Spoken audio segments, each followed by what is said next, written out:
Hey everybody, today we're going to talk about tire care and some important things that you need to know and why you need to check your air pressure frequently, and also how to protect your tires.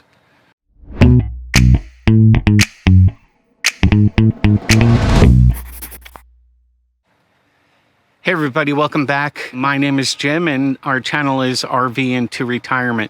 Today I'm going to walk you through some of the things that we do to protect our tires, and also one of the big factors for blowouts is not having enough air pressure in your tires. Inside the coach we use Pressure Pro TPMS, tire pressure monitoring system, and Pressure Pro isn't as well known as some of the others that are out there. These are more used for commercial use. They're a little bit more heavy duty, no fancy screens or anything, but it'll monitor all the tires on our RV, and then in the back here we have monitoring on our car, and it just shows that we put close to 115 in the front, 84 on our drive axle, 80 on our tag axle, and then the car's at 35 psi, and this one isn't reading yet. It takes about 5 minutes from the time that you start it up for it to read. But we drive with this on all the time, and anytime there's a warning, this one's pretty reliable. We've used others that have given us false signals, so I'm sticking with Pressure Pro at this time. Now, we've been in the same location now for 90 days, and when we arrived here, it was July 1st actually, and it was in the 90-degree range. We had a heat wave this summer, and so our tires were pressured up for that temperature. But now, this morning, it hit a low of 32 degrees, and we're getting ready to leave. It's an overcast day. We'll be leaving in about 3 or 4 days, so I wanted to do it today. The reason I wanted to do it when it's overcast is if the sun shines on your tires, it heats them up a little bit and will give you a false reading on the temperature. So before we get started, and I'll show you some of our tires and how low they've gotten over the last few months, I want to show you what I'm using to also inflate them. So what we use is a VAIR. And that's VAIR. Let me turn it around for you.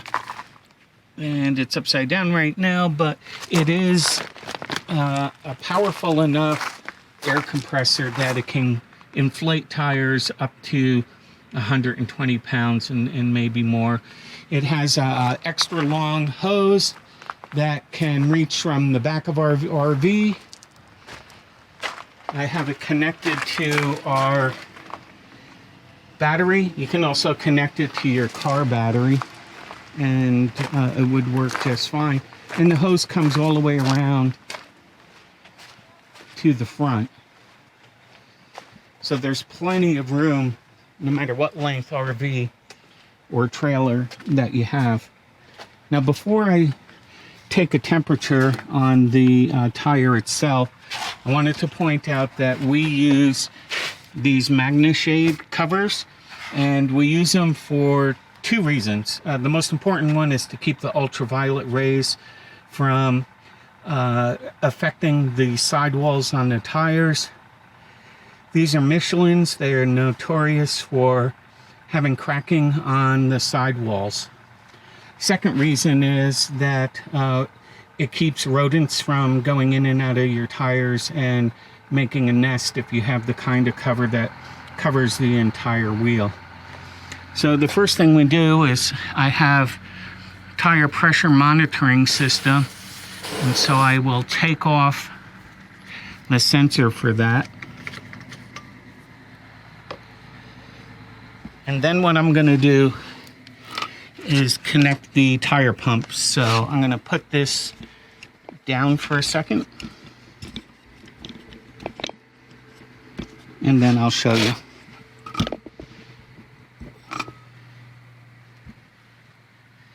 Okay, so this screws on over the stem or the valve. And what's nice about that is that you have a nice secure fit, and you know no air is leaking out of the sides. So my front tires are supposed to be at 115, and it looks like they're at 105 right now. So it's gone down about 10 pounds since we parked. And what I'll do is just start pumping them up.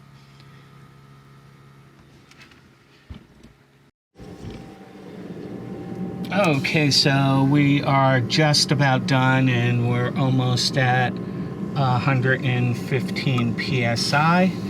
And so all there's left to do is disconnect and repeat in the back.